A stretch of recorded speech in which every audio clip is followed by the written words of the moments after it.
말씀 열왕기상 2장을 보겠습니다. 열왕기상 2장 1절에서 9절 말씀을 보겠습니다. 열왕기상 2장 1절에서 9절 말씀 제가 읽겠습니다.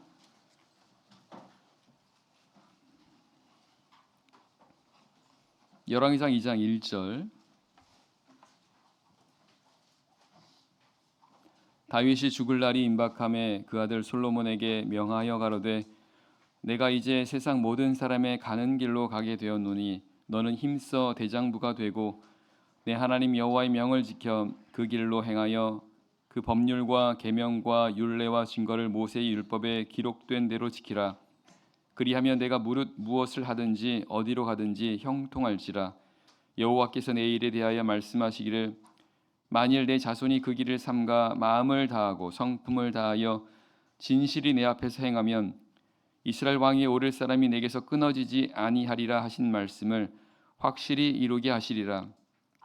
수루야의 아들 요압이 내게 행한 일 곧 이스라엘 군대의 두 장관 네레의 아들 아브넬과 예델의 아들 아마사에게 행한 일을 내가 알거니와 저가 저희를 죽여 태평 시대에 전쟁의 피를 흘리고 전쟁의 피로 자기 허리에 띤 띠와 발에 신에 묻혔으니 내 지혜대로 행하여 그 백발로 평안히 음부에 내려가지 못하게 하라.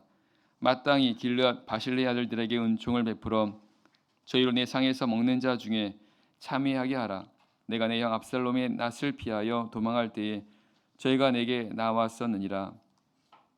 바울이 베냐민 사람 게라의 아들 시므이가 너와 함께 있나니 저는 내가 마하나임으로 갈 때에 독한 말로 나를 저주하였느니라. 그러나 저가 유단에 내려와서 나를 영접하기로 내가 여호와를 가리켜 맹세하여 이르기를 내가 칼로 너를 죽이지 아니하리라 하였노라. 그러나 저를 무죄한 죄로 여기지 말지어다. 너는 지혜 있는 사람인즉 저에게 행할 일을 알지니 그 백발의 피를 흘려 저로 음부에 내려가게 하라. 아멘. 본문은 임종을 앞둔 다윗이 아들 솔로몬에게 유언을 하는 내용입니다. 마지막에 인생의 마지막에 사랑한 자에게 마지막으로 하는 날이 유언인데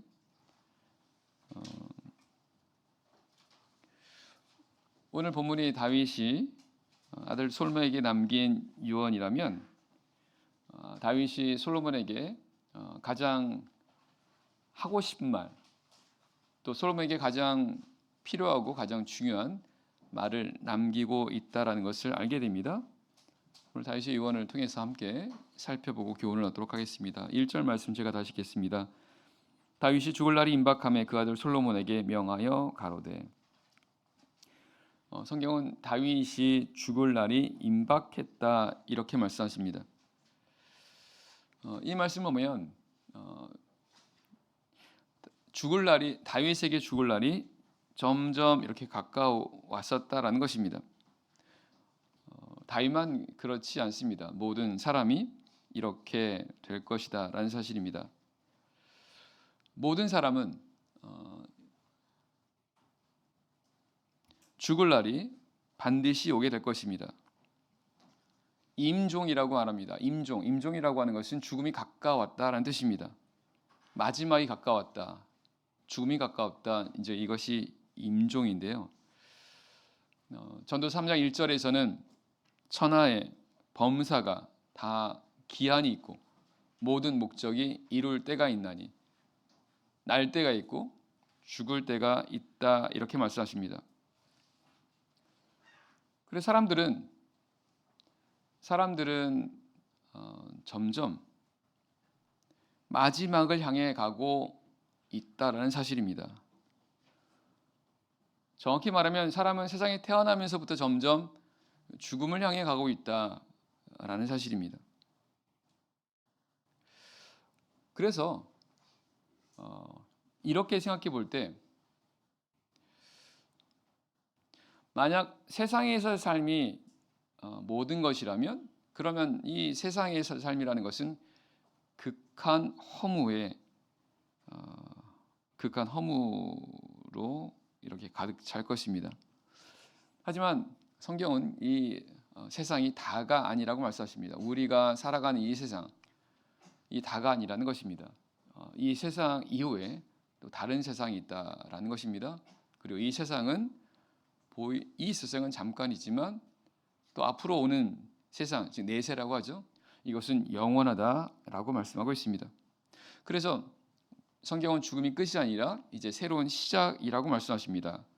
그렇다면 성경이 이와 같이 모든 사람이 있어서 지금 우리가 살아가는 이 세상에서 삶이 분명히 마지막이 있게 될 것이고 점점 그 마지막이 점점 우리에게 다가온다고 한다면, 그러면 그 말씀을 믿는다면 우리는 이제 앞으로 오게 될 세상, 내세 혹은 영원의 세상을 준비해야 된다라는 사실입니다. 대비해야 한다라는 거죠. 성경은 한 번 죽는 건 정하신 바고 심판이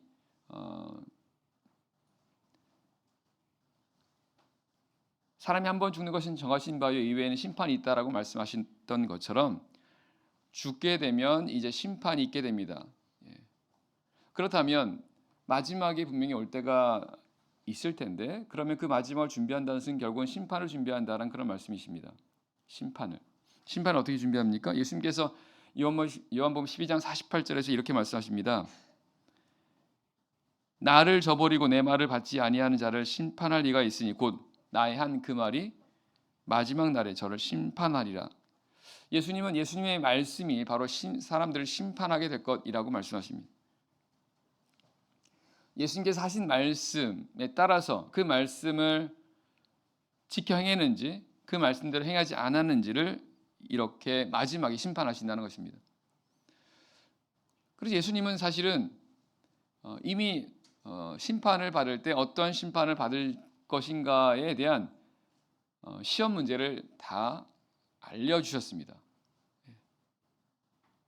학생들에게 시험을 보기 전에 시험 문제를 미리 알려주는 것과 똑같이 예수님께서는 마지막 때 모든 사람이 이런 심판을 받게 될 것인데 그 어떤 심판 때 무엇을 심판받는지 이미 예수님께서 말씀하셨다라는 것입니다. 바로 예수님이 하신 말씀이라는 겁니다. 예수님 말씀. 그러면 우리가 그 말씀을 믿는다고 한다면 반드시 그 예수님의 말씀을 따라서 심판을 받게 된다라고 한다면 그 말씀을 알아야죠. 왜냐하면 그 말씀에 따라서 심판을 하신다고 한다면 그 말씀을 알고 그 말씀대로 행하도록 해야 될 것이고, 내가 그 말씀을 행하지 않았다고 한다면 그러면 회개하고 돌이켜서 그 말씀대로 하도록 하고, 그것이 결국 우리가 세상에서 살아가는 과정 속에서 해야 되는 그런 부분이라는 겁니다. 그래서 우리 각 사람에게 주어진 이 세상에서 삶이라고 하는 것은 어떤 면에서 본다고 한다면 심판을 준비하라는 것입니다. 예수님께서 하셨던 말씀, 성경의 모든 말씀은 다 예수님의 말씀이죠. 하나님이시니까, 그죠? 그 하나님의 모든 말씀들을 따라서 심판을 하신다고 한다면 그러면 그런 말씀, 그것을 준비해야 한다는 겁니다. 우리가 세상에서 살아가는 동안에.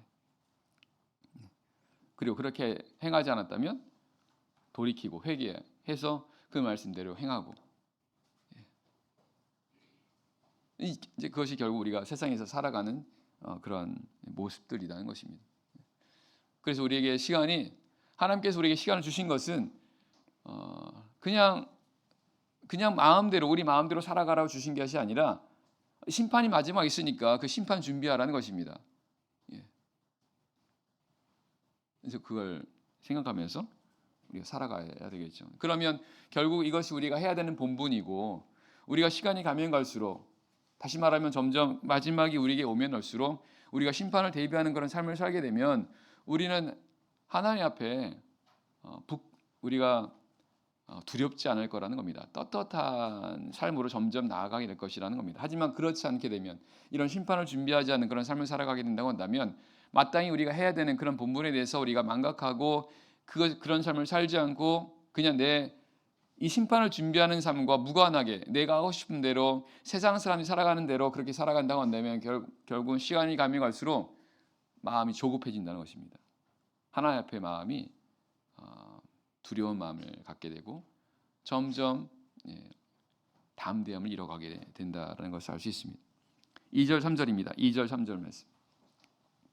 내가 이제 세상 모든 사람의 가는 길로 가게 되었노니 너는 힘써 대장부가 되고 내 하나님 여호와의 명을 지켜 그 길로 행하여 그 법률과 계명과 율례와 증거를 모세의 율법에 기록된 대로 지키라. 그리하면 내가 무엇을 하든지 어디로 가든지 형통할지라. 이제 다윗이 아들 솔로몬에게 유언을 남기기 시작합니다. 다윗은 말합니다. 내가 이제 세상 모든 사람이 가는 길로 가게 되었노라. 세상 모든 사람이 가는 길, 바로 죽음의 길이라는 것입니다. 이제 그 길로 가게 되었다는 것입니다.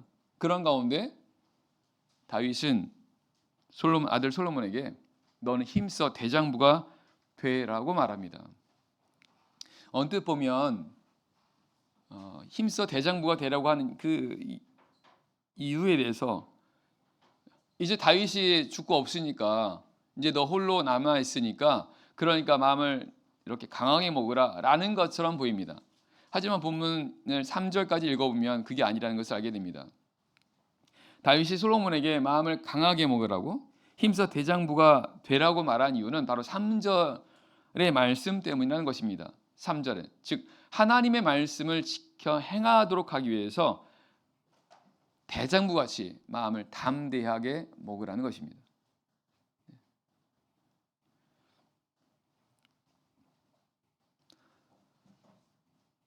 하나님의 말씀을 지켜 행하도록 그렇게 하기 위해서 마음을 강하게, 마음을 담대히 먹으라는 것입니다. 그럼 왜 그렇게 해야 되는 것입니까? 그것은 하나님의 말씀을 따라 이렇게 행하는 것이 행하기 위해서는 담대한 마음이 필요하다는 것입니다. 담대한 믿음 필요하다는 거예요. 왜 그럴까요? 자, 우리는 이 말씀을 하나님께서 여호수아에게 하신 말씀을 통해서 우리가 알 수 있습니다. 여호수아 1장 말씀 보겠습니다. 여호수아 1장입니다. 여호수아 1장 7절입니다. 여호수아 1장 7절. 여호수아 1장 7절 6절부터 보겠습니다. 여호수아 1장 6절입니다. 마음을 강하게 하라, 담대히 하라. 너는 이 백성으로 내가 그 조상에게 맹세하여 주리라 한 땅을 얻게 하리라. 7절 오직 너는 마음을 강하게 하고 극히 담대히 하여 나의 종 모세가 내게 명한 율법을 다 지켜 행하고 좌로나 우로나 치우치지 말라. 그리하면 어디로 가든지 형통하리니. 하나님께서 여호수아에게 이제 모세를 대신해서 이스라엘 백성들을 인도할 그 임무를 주십니다. 이제 여호수아는 그 수많은 이스라엘 백성들을 이끌고 가나안 땅에 들어가게 됩니다. 그 가나안 땅을 정복하는 것이 이 여호수아의 임무입니다.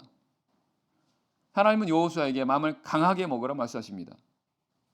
이제 가나안 땅에 들어가서 가나안 땅 족속들과 전쟁을 해야 될 이 여호수아에게 하나님께서 요구하신 것은 마음을 강하게 먹는다는 것입니다. 그 왜 마음을 강하게 먹어야 되는 것입니까?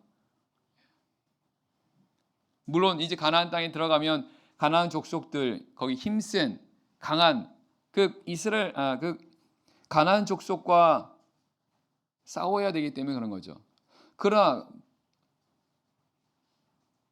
무엇보다도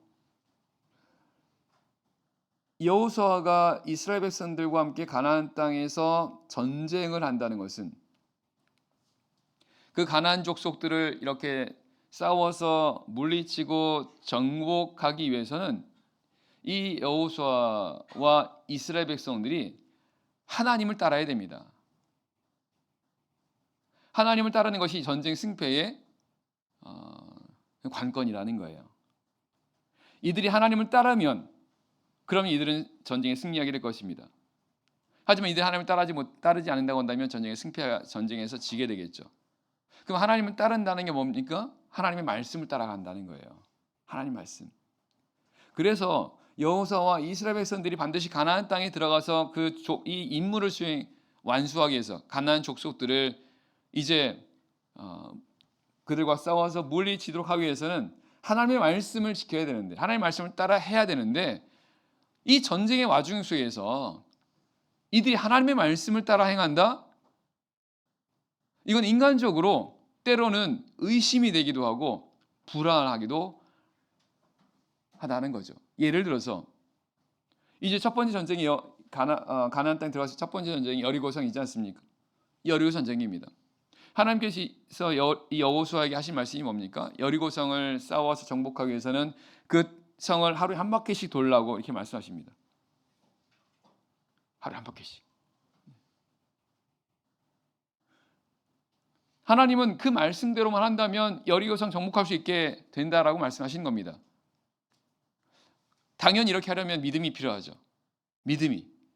하나님께서 하신 말씀이니까 그 말씀을 따라 행하게 되면 그러면 여리고성을 정복할 수 있을 것이다라는 그런 마음을 강하게 먹고 믿음을 가지면 되는 겁니다.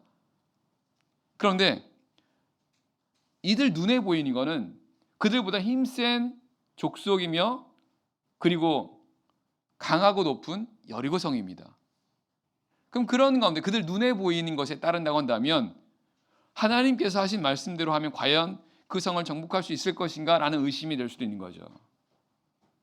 그래서 하나님께서 여호수아에게 마음을 강하게 하고 담대히 하라고 말씀하신 것은 뭐냐면 그 하나님의 말씀을 따라 행하려면 이런 담대한 믿음이 필요하기 때문이라는 것입니다.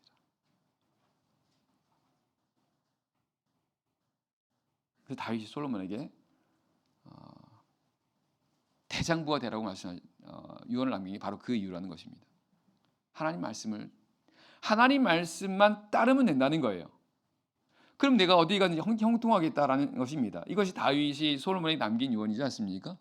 그럼 다윗이 왜 이렇게 한 거예요? 다윗은 자신의 삶을 통해서 확실하게 깨달은 것입니다. 하나님 말씀대로 한다고 한다면 어디 가든지 무엇을 하든지 간에 하나님께서 형통하게 하신다는 겁니다.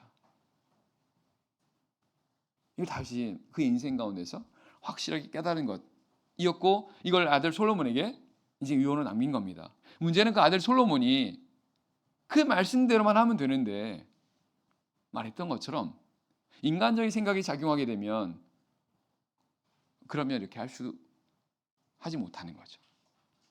다시 말하면 믿음이 약해지거나 믿음을 잃어버리게 되면. 그래서 하나님께서 여호수아에게 다윗이 솔로몬에게 마음을 담대히 하라고 이렇게 유언을 남깁니다. 8절입니다. 8절. 이 율법책을 내 입에서 떠나지 말게 하며 주야로 그것을 묵상하여 그 가운데 기록된 대로 다 지켜 행하라. 그리하면 내 길이 평탄하게 될 것이라 내가 형통하리라.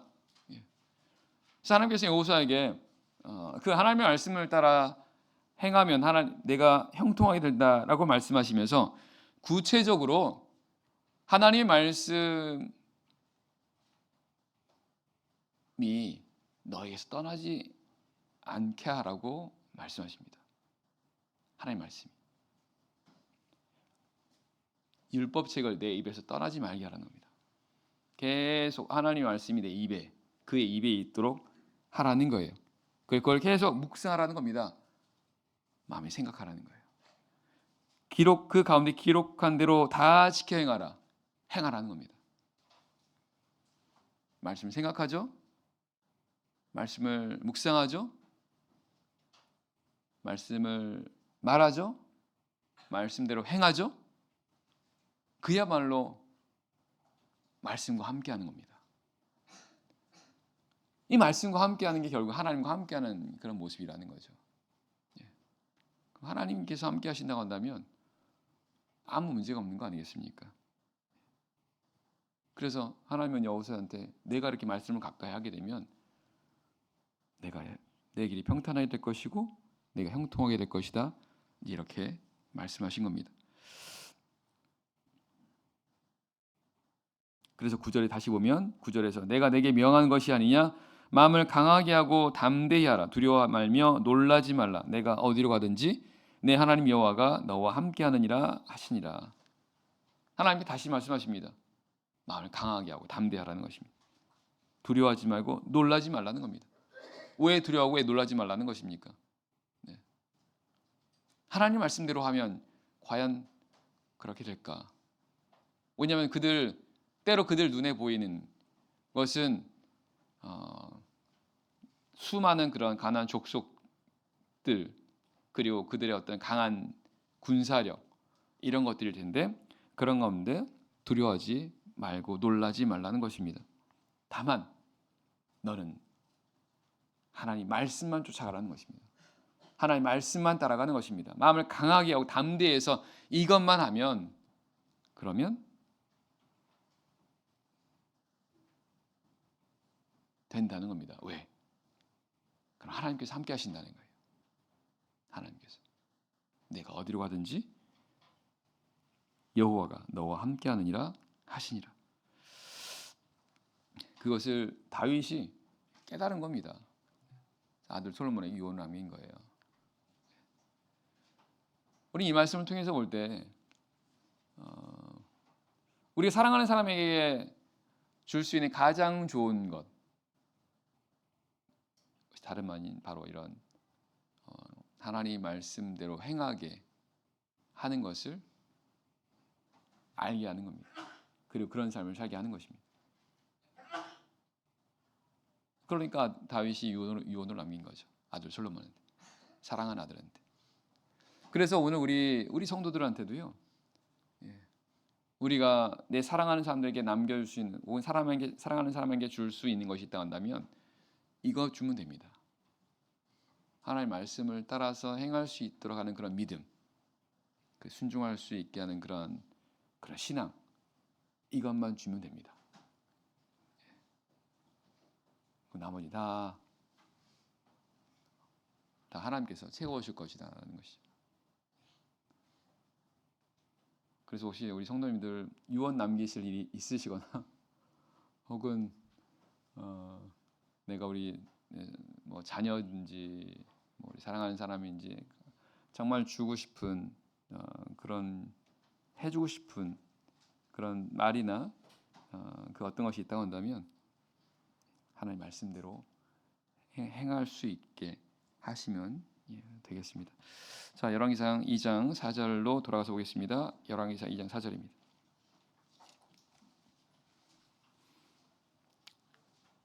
4절입니다. 여호와께서 내 일에 대하여 말씀하시기를 만일 내 자손이 그 길을 삼가 마음을 다하고 성품을 다하여 진실이 내 앞에서 행하면 이스라엘 왕이 오를 사람이 내게서 끊어지지 아니하리라 하신 말씀을 확실히 이루게 하시리라. 다윗은 솔로몬한테 하나님 말씀을 지켜 행하라. 사실 이게 가장 첫 번째 했던 그 유언이지 않습니까? 그럼 네가 어디 가든 형통하게 될 것이다. 이제 이렇게 유언을 남깁니다. 그러면서 보충합니다. 4절에서 네가 마음을 다하고 진실이 행하라는 거예요. 그러니까 3절은 하나님 말씀을 따라 행하라는 거지 않습니까? 근데 4절의 내용이 뭐예요? 그 말씀을 따라 행하되 마음을 다하고 성품을 다하고 진실이 행하라는 것입니다. 하나님께 순종하되 이렇게 하라는 거예요. 왜냐하면 그렇게 할 때 하나님께서 다윗에게 하셨던 약속, 즉 이스라엘 왕에 오를 사람이 내게서 끊어지지 아니하리라 하신 말씀을 확실하게 이루게 하신다라고 하는 것을 이 솔로몬에게 말한 것입니다. 그래서 우리가 이 말씀을 통해서 알 수 있는 것은 하나님의 약속은요 그냥 이루어지는 게 아니라는 것을 알 수 있습니다. 하나님의 약속은 우리의 순종을 요구합니다. 우리가 순종할 때 그 하나님의 약속이 이루어지게 되는 것이고 그 하나님의 말씀에 따라서 순종하되 힘써서 순종하게 될 때 그 하나님의 약속도 확실하게 이루어지게 된다라는 것을 알 수 있습니다. 반대로 말하면 하나님께서 하신 약속입니다. 그러나 그 말씀대로 우리가 행하지 않으면, 순종하지 않으면 그 하나님의 약속도 이루어지지 않는다라는 것입니다. 왜냐하면 하나님의 약속은 언약입니다.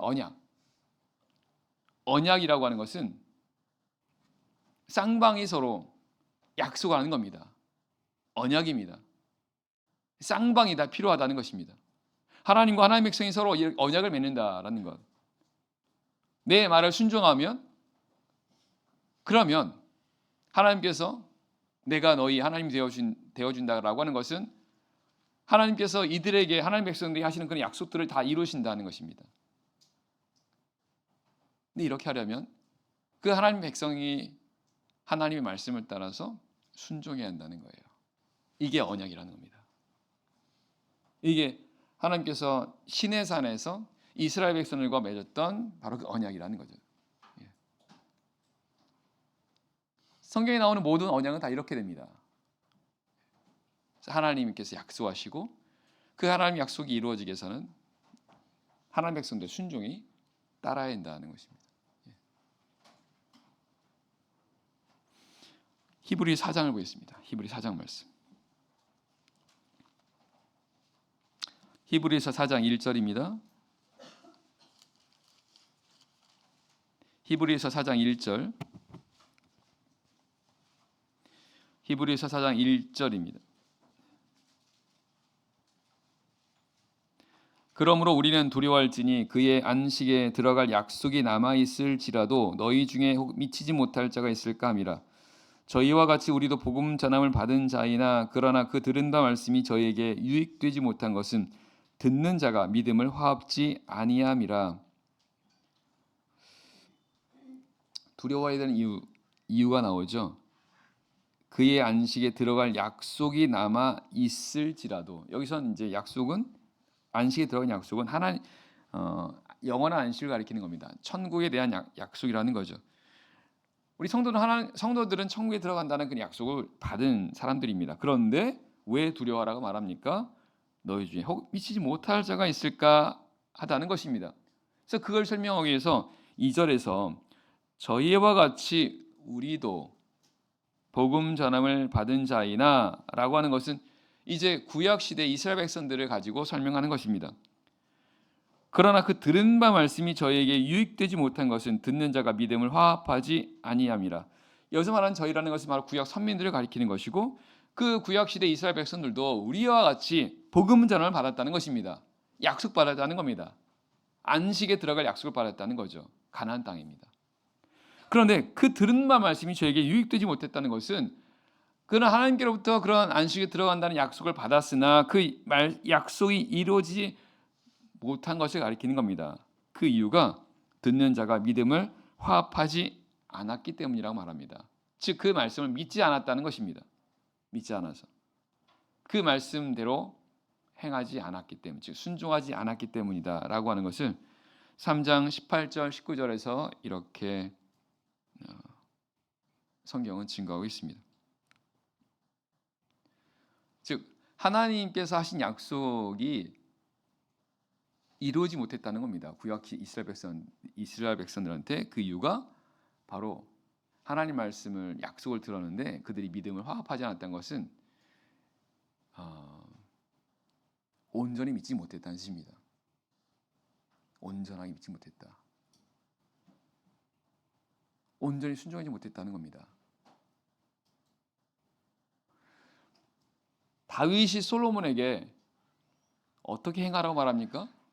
마음을 다하고 성품을 다하고 마음을 다하고 성품을 다하여 진실이 내 앞에서 행하면, 그럼 이스라엘 가운데 이스라엘 왕위에 오를 자를 끊어지지 않게 하리라 말씀 확실히 이루게 하신다라는 것은 하나님께서 진실하게 보실 때라는 겁니다. 진실하게 믿는 자, 진실하게 하나님을 믿을 때라는 거예요. 진실하게,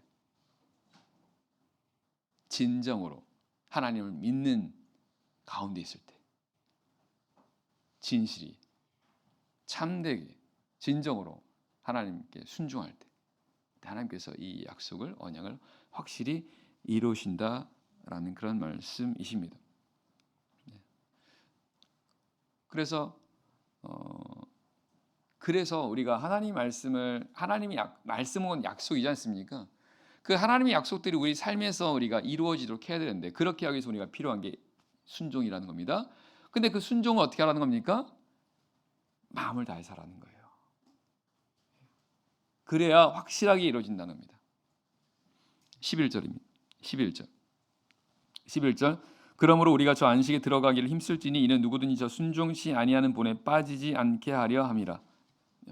힘써 순종하라고 말씀하십니다. 힘을 써서 하라는 겁니다.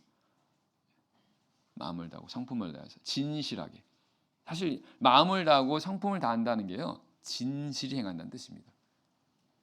바꿔 말하면 마음을 다하고 마음을 다하고 성품을 다해서 하지 않을 수도 있어요. 순종하는 데 있어서 순종하는 것처럼 보입니다. 그러나 하나님께 진실한 걸로 인정하지 않으신다는 거죠. 하나님은 진실한 걸 원하십니다. 참된 걸 원하시는 거죠. 그래서 우리 참되게 하나님을 믿고 참되게 하나님께 순종하게 될 때 하나님께서 이런 약속들을 이루어 가신다는 것입니다. 12절입니다. 4장 12절 말씀. 4장 12절. 하나님의 말씀은 살았고 운동력이 있어 좌우의 날선 어떤 검보다도 예리하여 혼과 영과 및 관절과 골수를 찔러 쪼개기까지 하며 또 마음의 생각과 뜻을 감찰하시나니 지으신 것이 하나라도 그 앞에 나타나지 않음이 없고 오직 만물이 우리를 상관하는 자의 눈앞에 벌거벗은 것까지 드러나느니라.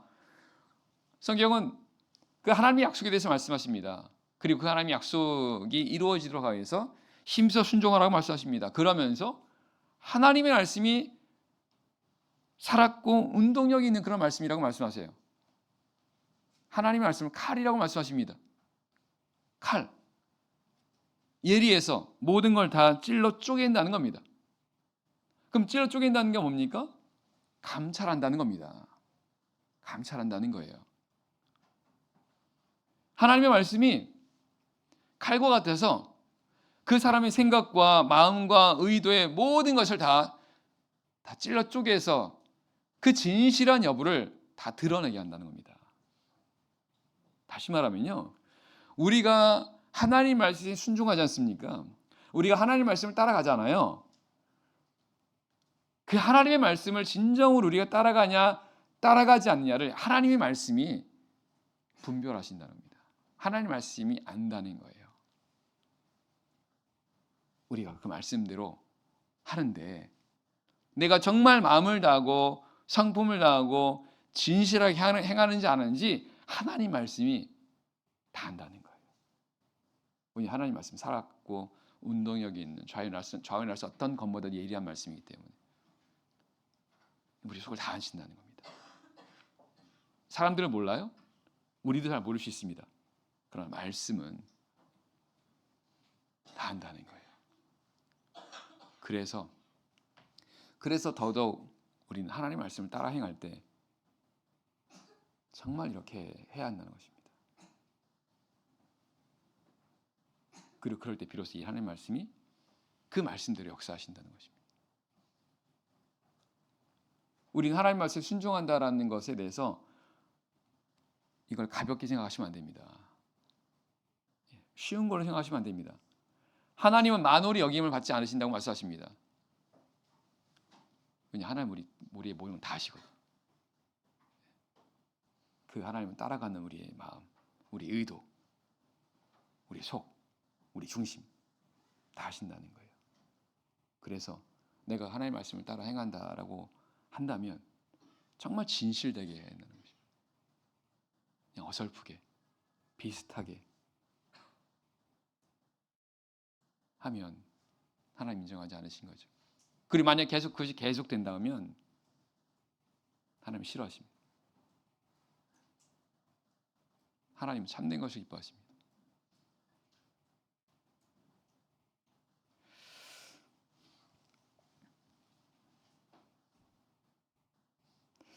그래서요, 우리는 하나님의 말씀, 여기서는 지금 결국 하나님의 말씀을 이렇게 살아있는, 역사하는 그 능력의 말씀이라고 이렇게 말씀하지 않습니까?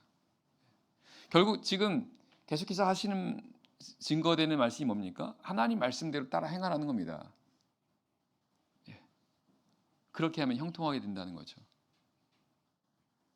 왜냐하면 하나님의 말씀이 하나님의 말씀을 우리가 따라가니까 그런 겁니다. 우리 하나님의 말씀을 따라 행하게 돼 형통하게 되고 모든 것이 이렇게 잘 되는 이유는 그 말씀 때문에 그래요. 우리가 그 말씀을 따라가니까. 근데 그 말씀이 능력 있는 말씀이니까. 그 말씀이 역사하니까라는 겁니다. 그래서 우리는 이 말씀이 능력의 말씀이고 역사하는 그런 말씀이다라는 분명한 믿음을 가지셔야 됩니다. 그리고 그렇다면 그 말씀이 정말 그런 능력이 있는 역사하는 그런 말씀이라고 한다면 우리는 그 말씀을요 정말 귀하게 생각하셔야 됩니다. 지금 하나님의 말씀이 이렇게 우리가 듣고 있지 않습니까? 지금 이렇게 증거되는 성경에 기록된 말씀을 증거하는 이 하나님 말씀들이 다 이와 살아있고 운동력이 있는 그런 능력이 있는 그런 말씀이라는 겁니다. 그래서 우리가 이런 말씀을 듣는 것 자체에 대해서 우리는 이걸 특별하게 생각하고 귀하게 생각해야 한다는 것입니다. 시편 147편입니다. 시편 147편입니다. 시편 147편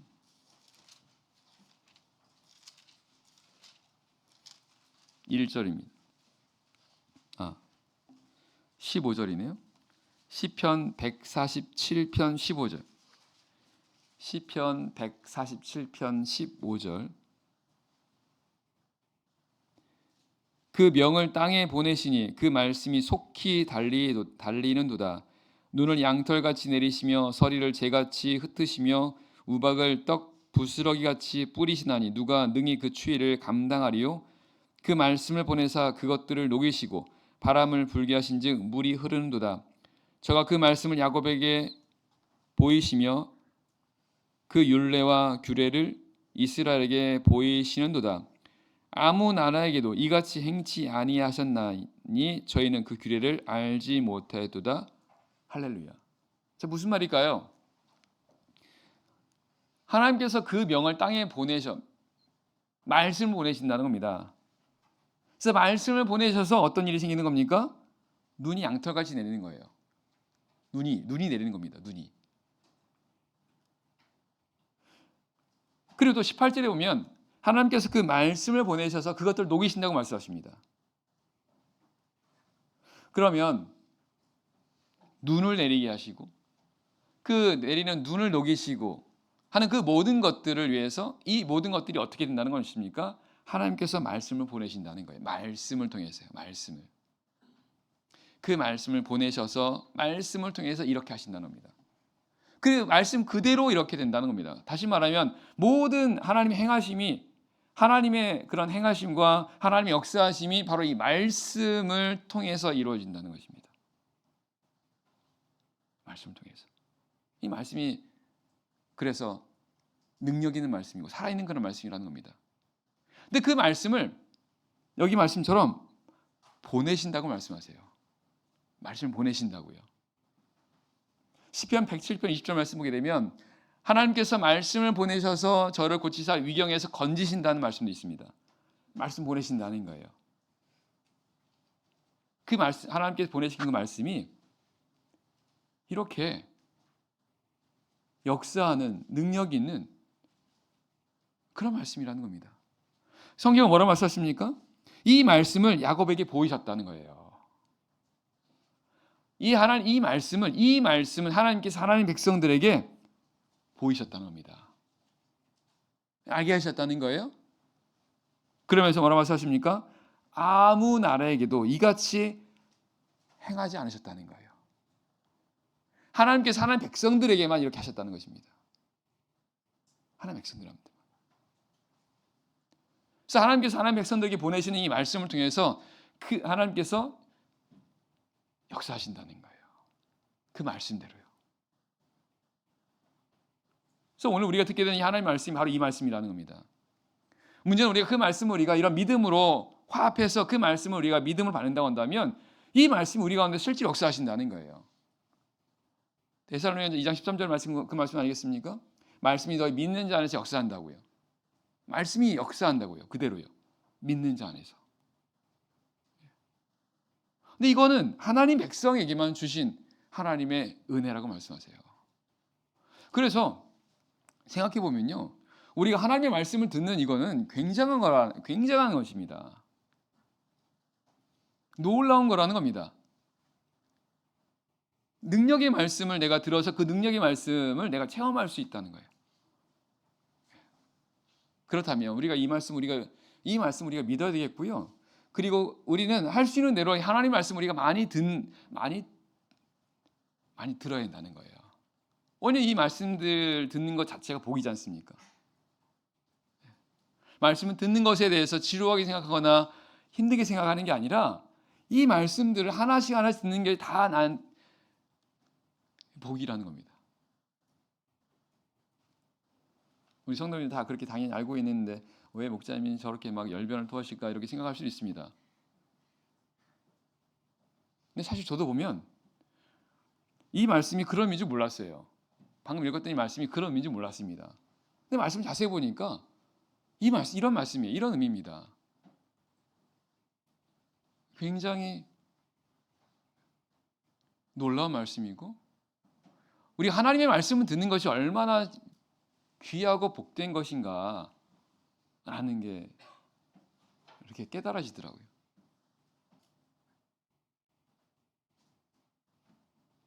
다 깨달아지셨나요? 말씀 들으실 때 믿음 갖고 들으셔야 됩니다. 그래서 하나님의 말씀을 들어오는 그 시간들에 대해서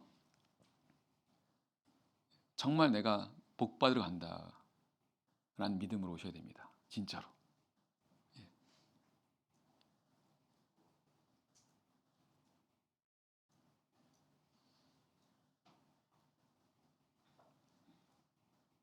그래서 입구에서 표를 사서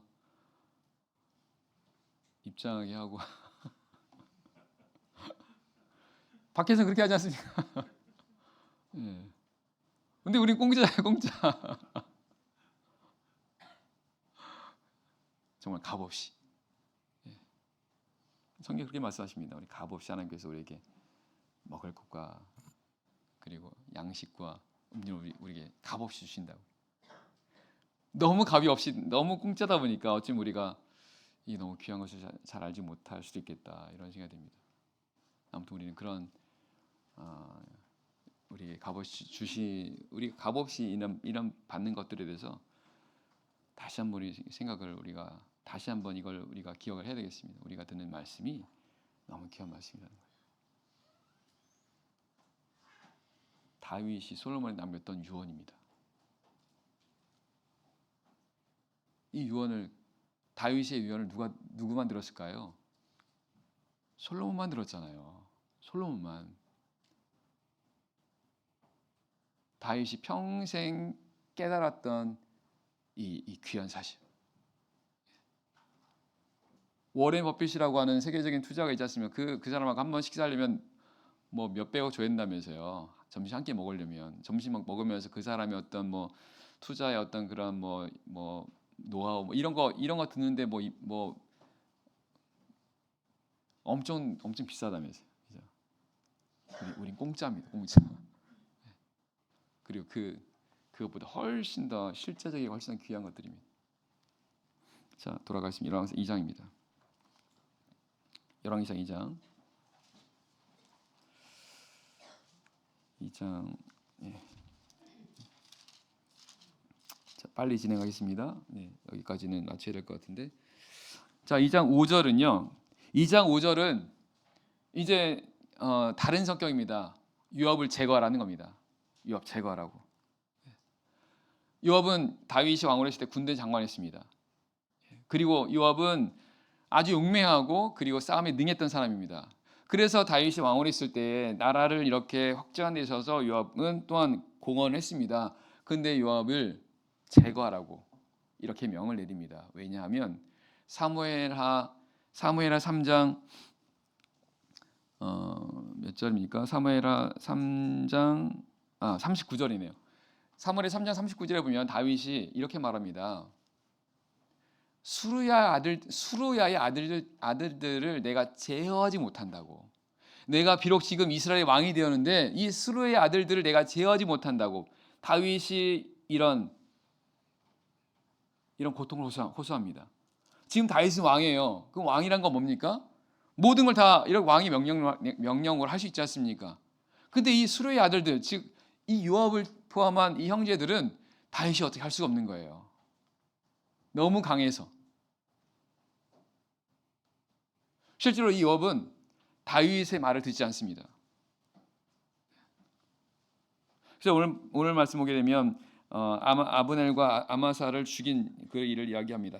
왜냐하면 지금 태평 시대의 다윗은요, 태평 시대에 피를 안 흘리려고 했습니다.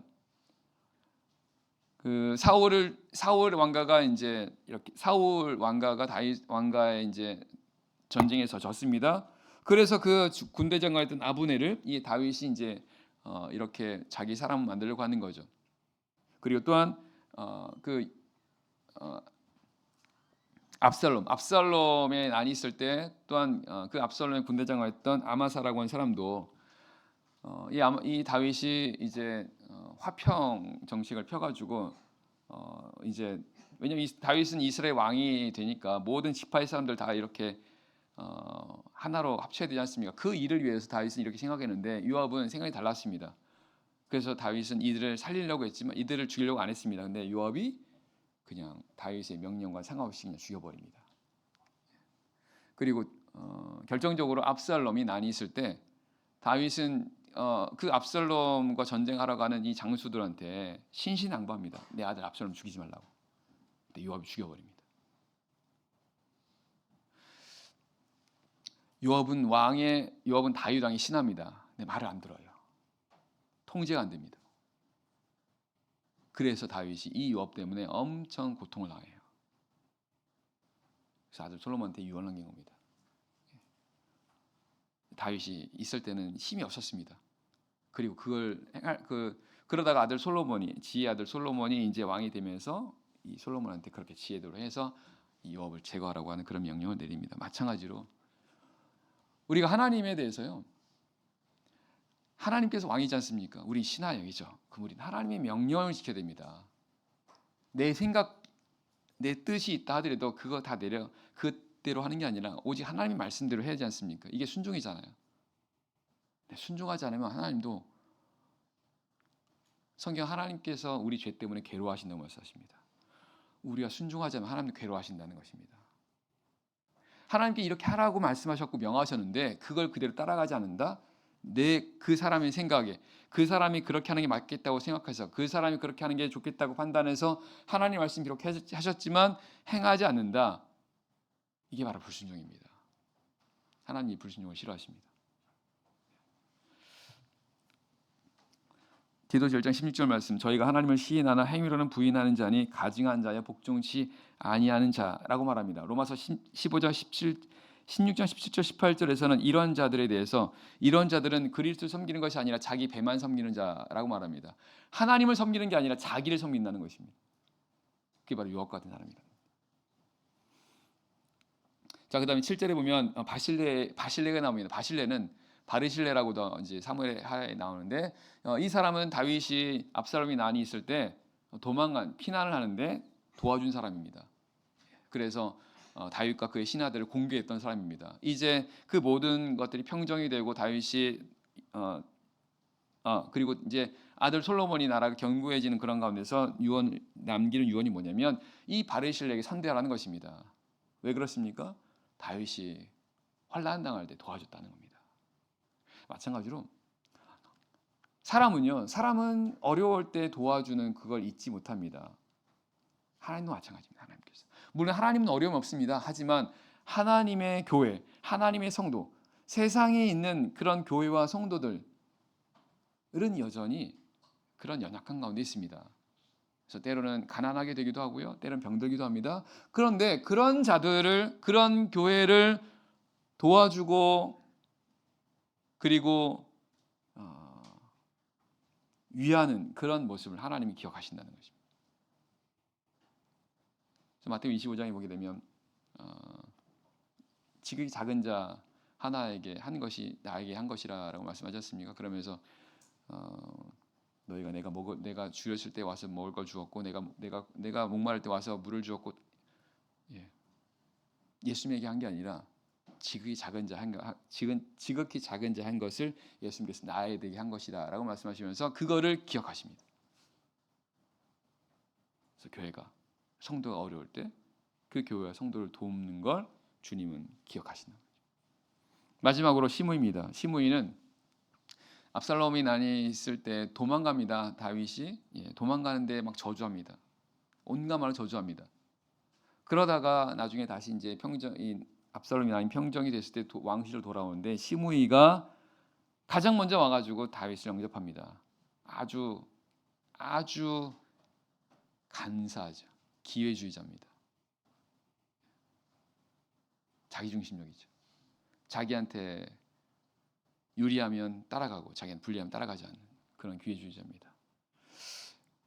그리고 이 시므이가 다윗에게 했던 악한 말을 다윗은 기억합니다. 악한 말입니다.